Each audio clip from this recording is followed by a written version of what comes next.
Image আপলোডের জন্য আমাদের post কন্ট্রোলারে যাব, অ্যাডমিন ফোল্ডারের পোস্ট কন্ট্রোলারের থেকে আমরা ইমেজ আপলোড করব। এর জন্য আমাদের এগুলোর আউটগুলোকে আমরা আপাতত ফাইলগুলো ক্লোজ করে দিব। ক্রিয়েট স্টোরে এসে আমাদের এখানে ইমেজ ভ্যালিডেশন ছিল, এটাকে আমরা দিয়ে দিব যে অবশ্যই ইমেজ আপলোড করতে হবে এবং এইখানে এসে আমরা ইমেজটাকে দিব। তো ইমেজ দেওয়ার জন্য আমাদের এইখানে আগে আমাদের যে ভিউ ফাইল ছিল সেই ভিউ ফাইলে যাব, পোস্ট ক্রিয়েটের এখানে আমাদের দেখুন যে ইমেজ আপলোডের অপশান আছে এবং এখান থেকে ইনপুট টাইপ ফাইল নেওয়া হচ্ছে, জাস্ট একটা ইনপুট ফাইল নর্মাল। তো এখানে আমরা এই যে আমাদের ইনপুট ফাইল, এখানে আমরা যখন ইমেজ দিয়ে সাবমিট করব তখন আমাদের এখানে ইমেজ আসবে। তো ইমেজ আপলোড করার জন্য আমরা লারাভেলের একটা প্যাকেজ ইনস্টল দিয়েছিলাম, প্যাকেজ যেখানে গেলে আমরা দেখতে পারবো এর আগের পর্বে আমরা যে ইমেজ ইন্টারভেনশন ইমেজ এই প্যাকেজটাকে আমরা ইনস্টল দিয়েছিলাম, কারণ লারাভেলে ইমেজ আপলোড করার জন্য এই প্যাকেজটা দরকার। এই প্যাকেজের মাধ্যমে ইমেজটাকে আমরা আপলোড করব। তো এটার জন্য আমরা এখন কন্ট্রোলারে যাব, কন্ট্রোলারে এসে আমরা এখানে আগে চেক করব যে আমাদের ইমেজ আছে কিনা, পোস্ট যখন করবে সে তখন আমাদের ইমেজ আছে কিনা। তো এটার জন্য আমরা আমাদের রিকোয়েস্ট ভেরিয়েবলটাকে কল করব, হ্যাজ ফাইলের ভিতরে যে নামে আসবে ইমেজ নামে, আমাদের ফন্টিং থেকে আমরা যখন ডাটা সাবমিট করব তখন ইমেজ নামে আসবে। আসার পরে যদি ইমেজ থাকে তাহলে এখানে সে ঢুকবে, কন্ডিশনে সে ঢুকবে। এখানে আমরা একটা ইমেজ ভেরিয়েবলের ভিতরে রাখবো রিকোয়েস্ট ফাইল। এটা যেহেতু ফাইলের মাধ্যমে আপলোড হচ্ছে তো এটা আমরা ফাইল দিয়ে চেক করব, রিকোয়েস্ট ফাইল। আর নর্মালি যখন স্ট্রিং হিসাবে আসে তখন শুধু রিকোয়েস্ট দিয়ে ওই কিটা দিলেই হবে, আর ফাইলের ক্ষেত্রে অবশ্যই রিকোয়েস্ট ফাইল না দিলে এই ফাইলটা পাবে না। আমাদের রিকোয়েস্টে আসছে হচ্ছে কি ফাইল, এটা আমরা ভেরিয়েবলের ভিতরে রাখলাম এবং এটাকে একটা ফাইল, আমাদের যে অরিজিনাল ফাইল যে নামটা আছে সেই ফাইলের নামটাকে আমরা রিনেম করে র্যান্ডমলি জেনারেট করব, কারণ সেম নামের ফাইল আসলে সেটা রিমুভ হয়ে নতুনটা থাকবে। এই জন্য আমরা র্যান্ডমলি ফাইলের নামটাকে চেঞ্জ করব, ফাইল নেম। এখানে আমাদের যে কারেন্ট টাইম আছে সেই কারেন্ট টাইমটাকে কল করে এটাকে কনক্যাট করে নিব, কনক্যাট করে আমাদের যে ইমেজ আছে ইমেজটাকে এখানে কল করব, ইমেজের এক্সটেনশন কল করব। এবার গেট ক্লায়েন্ট অরিজিনাল এক্সটেনশন এখানে কল করব। নাও এই ইমেজ আমাদের যে ইমেজ ইন্টারভেনশন আমরা ইউজ করেছিলাম সেই ইমেজ ইন্টারভেনশন এখানে ইমেজটাকে কল করব।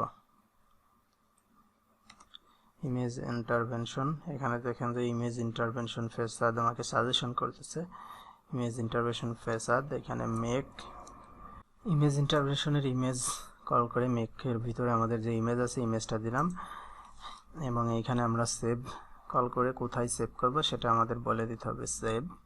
এখানে আমরা পাবলিক ফোল্ডারে সেভ করব, এই জন্য পাবলিক পাথে এসে আমরা কোন ফোল্ডারে সেভ করব এখানে পাথ, সেই পাথটাকে আমরা বলে দেব। তার আগে আমাদের পাবলিক ফোল্ডারে আমাদের রুটে প্রজেক্টের রুটে যে পাবলিক আছে সেই পাবলিক ফোল্ডারের ভিতরে এখানে একটি ফোল্ডার ক্রিয়েট করছি আমি, আপলোডস /post। আপলোড ফোল্ডারের ভিতর পোস্টের আরেকটি ফোল্ডার, সেই ফোল্ডারের ভিতরেই পোস্ট ফোল্ডারের ভিতরে আমাদের পোস্ট রিলেটেড যত ইমেজ আছে সেই ইমেজগুলো এখানে যাবে। আপলোড /post এইখানে আমাদের সব ইমেজগুলো যাবে। ফাইলের নেমটা এটার সাথে যোগ করে কনক্যাট করে দিলাম যে এখানে সেই ফাইলের নেমটা এখানে যাবে। নাও আমাদের যে ফাইলটা এখানে স্টোর হচ্ছে সেই ফাইলের নামটাই আমাদের ডাটাবেজে স্টোর করতে হবে, সেটা হচ্ছে আমরা পাচ্ছি এখানে আমাদের ফাইল নেমে হচ্ছে আমাদের ডাটাবেজে যাবে। তো এটার জন্য আমরা ডাটাবেজে সেভ করব, সরাসরি আমরা এই ফাইল নেমটাকে আমাদের যে ক্রিয়েট মেথড আছে ক্রিয়েটের ভিতরে এসে আমরা এখানে কল করতে পারি, এখানে কমা থাম্বনেল কল করলাম, থাম্বনেলের ভিতরে এসে আমরা আমাদের ফাইল নেম যেটা ছিল সেই ফাইল নেমটা এখানে কল করব। ফাইল নেম কল করলাম, এটা আমাদের এখন ইমেজ এখানে সেই পাবলিক ফোল্ডারে ইমেজটা সেভ হবে এবং ওই যে নামে সে ফাইলটা তৈরি করেছে সেই নামটা আমাদের ডাটাবেজে স্টোর হবে। আরেকবার এখানে বলি, আমরা রিকোয়েস্টে চেক করেছি ফাইল আছে কিনা, তারপরে সেই ফাইলটাকে রিকোয়েস্ট থেকে ধরে একটা ভেরিয়েবলে রাখা হয়েছে এবং এখানে ফাইল যে ফাইল ভেরিয়েবলের ভিতরে আমরা ফাইলের নামটাকে রিনেম করে এক্সটেনশন সহ রেখেছি এবং এখানে এসে ইমেজটাকে কল করেছি ইন্টারভেনশন ইমেজের মাধ্যমে। কোন পাতে আমরা কোন ফোল্ডারে সেভ করব প্রজেক্টে সেই ফোল্ডার কল করেছি এবং এখানে যে ফাইল নেম রিটার্ন করছে সেই ফাইল নেমটাকে আমরা আমাদের ডাটাবেজে সেভ করেছি। না আমরা চেক করে দেখি যে সবকিছু ঠিকঠাক আছে কিনা এবং কাজ করে কিনা। এখানে আমরা একটি টাইটেল দেব পোস্ট উইথ ইমেজ, যে কোনো একটা ক্যাটাগরিতে দিলাম ডেসক্রিপশন এবং এখানে আমাদের ইমেজটাকে আপলোড করব। Post successfully updated. আমরা যদি আমাদের ফোল্ডার দেখি, প্রজেক্ট আপলোডের ভিতরে আমাদের যে পোস্ট আছে সেইখানে আমাদের ইমেজটি কিন্তু চলে আসছে একটি র্যান্ডম নামে, এখানে আমাদের ইমেজ চলে আসছে। এখন আমরা ডাটাবেজ চেক করে দেখব যে আমাদের ডাটাবেজে ইমেজটা গেছে কিনা। 24 নম্বর পোস্ট উইথ ইমেজ, এখানে যে ইমেজ থাম্বনেল যে ফিল্ডটা ছিল আমাদের থাম্বনেলের ভিতরে কিন্তু আমাদের ইমেজটা চলে আসছে। নাও আমরা এটা ফ্রন্ট এন্ডে এখন দেখাতে পারি, বা ফ্রন্ট এন্ডে দেখানোর আগে আমাদের ড্যাশবোর্ডে যে পোস্ট লিস্ট ছিল আমরা পোস্ট লিস্টে এই ইমেজটাকে শো করব। আমাদের এখানে কোনো ইমেজ ছিল না, তাই এখানে আমরা এই ইমেজটাকে সেভ করব। ইমেজ শো করার জন্য ইমেজ ট্যাগ লিখব। এখানে আমরা ইমেজ ট্যাগ লেখার পরে এখানে আমাদের যে ভেরিয়েবলটা ছিল সেই ভেরিয়েবলটা কল করব পোস্ট থাম্বনেল। পোস্ট থাম্বনেল দিয়ে আমরা যদি এখন রিফ্রেশ দিই আমাদের পোস্টের অল পোস্টে, তাহলে দেখব যে এখনো কিন্তু এখানে আমাদের কোনো ইমেজ আসে নাই, কারণ আমরা এখানে কিন্তু কোনো ইমেজ পাচ্ছি না। পোস্ট থাম্বনেল সব ইমেজেই নাই, আর সবগুলো নাল। লাস্টের দ্বিতীয় পেজে আমরা যেটা ক্রিয়েট করেছিলাম, দ্বিতীয় পেজে লাস্টে এখানে যে একটা ইমেজের সিম্বল দেখাচ্ছে, তো আমরা এটাকে কি করব, লেটেস্ট পোস্ট হচ্ছে আগে দেখাবে, তো সেক্ষেত্রে আমাদের পোস্ট কন্ট্রোলারে যাবে। পোস্ট কন্ট্রোলারে এসে এখানে আমরা অর্ডার বাই ইউজ করতে পারি। অর্ডার বাই TESC, আমাদের নতুন পোস্টগুলা আগে আসবে। এখন রিফ্রেশ দিলে আমরা দেখব যে আমাদের অর্ডার বাই, এটা হচ্ছে ফার্স্ট আগে হচ্ছে order by ID, then second হবে হচ্ছে DESC ডিসেন্ডিং অর্ডার। আইডি ধরে সে ডিসেন্ডিং অর্ডার করবে। আমরা শুধু এখন এই দেখেন যে আমাদের ওই পোস্টটা আমরা যে নতুন পোস্ট করেছি সেই পোস্টটা আমাদের প্রথমে চলে আসছে। তো এখানে ইমেজ শো করে নাই, কারণ আমরা যদি ইমেজ ওপেন করি তাহলে এখানে আমরা দেখতে পাবো যে শুধু ইমেজের আমাদের মেন ইউআরএল এর সাথে শুধু ইমেজ আসছে, কিন্তু আমাদের ইমেজটি ছিল পাবলিক ফোল্ডার আপলোডস দেন পোস্ট। তো এখানে আমরা আমাদের ইন্ডেক্সে যাব, ইন্ডেক্সে এসে এখানে এটার সাথে আমরা আমাদের যে পাথ আছে সেই পাথটাকে আমরা কনক্যাট করব। এখানে পাবলিক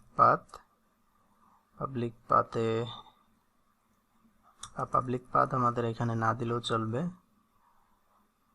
জাস্ট সিঙ্গেল কোটেশনের ভিতরে আমরা দিব আপলোডস স্ল্যাশ পোস্টস স্ল্যাশ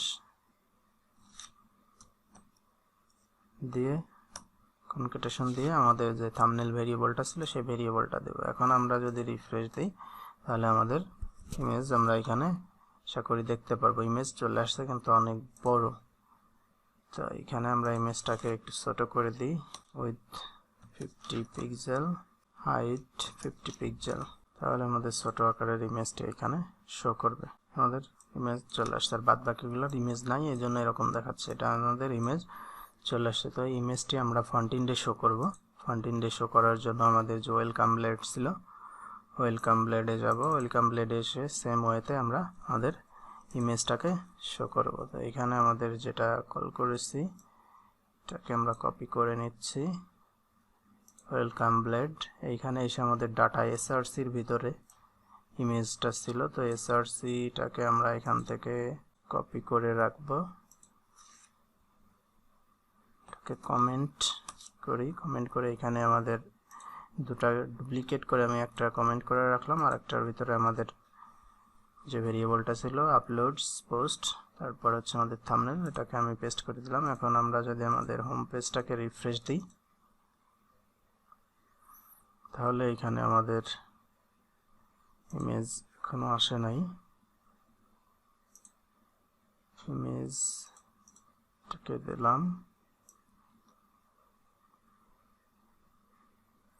ওইখানে আমাদের আর একটা এসআরসির ভিতরে আছে, এসআরসি যেটা ইমেজ মেন ইমেজ ওইখানেই দেওয়া হয় নাই, ওইখানে দিব।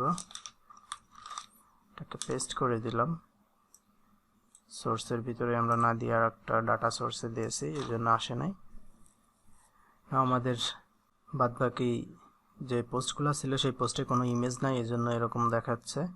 আমরা যদি নিচের দিকে আসি, আমাদের এখানে কোনো পেজিনেটও কল করা হয় না। তো এখানেও আমরা আরেকটা কাজ করব যে আমাদের লেটেস্ট পোস্টগুলো আগে আসবে। হোম কন্ট্রোলারে এসে এখানে পোস্ট পেজিনেট, এখানে আমরা আরেকটা হেল্পার কল করতে পারি, হচ্ছে লেটেস্ট যদি কল করি সেটাও সে আমরা অর্ডার বাই দিয়ে যে কাজটা করেছি লেটেস্টেও সেই একই কাজ করবে। এখানে আমরা লেটেস্ট কল করলাম, লেটেস্ট কল করে রিফ্রেশ দিলে আমরা দেখতে পাবো যে আমাদের লেটেস্ট পোস্টটা আগে চলে আসছে। এটা আমাদের সিএসএস, এটা 6 মিনিট আগে ক্রিয়েট করা হয়েছে এবং এগুলো 2 দিন আগে ক্রিয়েট করা।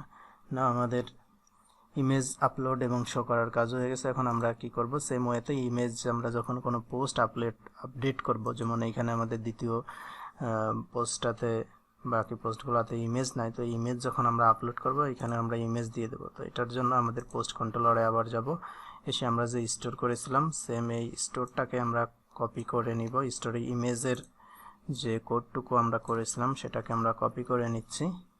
কপি করে আমাদের যে আপডেট অপশন ছিল সেই আপডেটের এখানে আসব। আপডেটের এখানে এসে আমরা এখান থেকে আমাদের ফাইল নেমটা দিয়ে দিব। এখানে আমাদের পোস্ট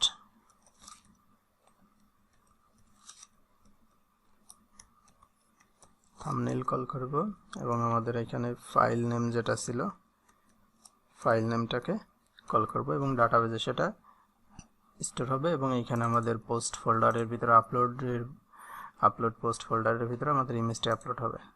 তো জাস্ট কপি পেস্ট করে দিলাম। এখন আমরা এখানে একটা ইমেজ আপলোড করে দেখব যে আমাদের পোস্টের ইমেজ আপলোড হয় কিনা। যে কোয়েরির একটা ইমেজ আপলোড করে দিলাম, আমাদের কি পোস্ট আপডেটেড সাকসেসফুলি। নাও আমরা এখানে হোম পেজে এসে রিফ্রেশ দিব, কোনো ইমেজ আসে নাই। আমরা ডাটাবেসটাকে একটু চেক করে দেখি, এইখানে ইমেজ আসছে, 23 নম্বর পোস্ট ইমেজ আসছে। এখন আমরা দেখি যে আমাদের ফোল্ডারে ইমেজ আসছে কিনা। ফোল্ডারের ভিতরেও ইমেজ আসছে, যে কোয়েরি। এটা আমাদের ফন্ট ইন্ডে শো হচ্ছে না, এটা মেবি হচ্ছে আমাদের একদম লাস্ট যে পোস্টটা চলে গেছে এখানে। তো এখানে আমরা একটু পেজিনেট করে নিব, তাহলে বুঝতে পারবো যে নেক্সট পেজে যে পোস্ট আছে সেই পোস্টে কোনো কিছু আছে কিনা, তাহলে আমরা বুঝতে পারবো। তো এখানে এসে আমাদের যে লুপটা ছিল সেই লুপের নিচে এসে আমরা পেজিনেট কিভাবে কল করতে হয় এটা আমরা জানি। এখানে এসে আমরা জাস্ট মেন ভেরিয়েবলটাকে কল করব, ভেরিয়েবল কল করে লিঙ্কস কল করলে আমাদের পেজিনেট হয়ে যাবে। তাহলে আমরা বুঝতে পারবো যে আমাদের নেক্সট পেজে কোন পোস্টগুলো আছে। নাও আমাদের এখানে অনেকগুলো পেজ তৈরি হয়ে গেছে। নেক্সট পেজে আসলে নেক্সট পেজে আমাদের যে কোয়েরি ইমেজ যেটা আমরা আপলোড করেছিলাম সেই ইমেজটা কিন্তু চলে আসছে। নাও ইজিলি আমরা ইমেজ আপলোড এবং আপডেট এর কাজও করতে পারবো ইজিলি। নাও নেক্সট ভিডিওতে আমরা দেখব যে আমাদের এইখানে সিঙ্গেল যে পোস্টগুলো আছে এই সিঙ্গেল পোস্টগুলো ভিউ করে দেখব, এবং ক্যাটাগরিতে যদি আমরা এখানে ক্লিক করি আমাদের ক্যাটাগরির আন্ডারে কোন পোস্টগুলো আছে সেই পোস্টগুলো আমরা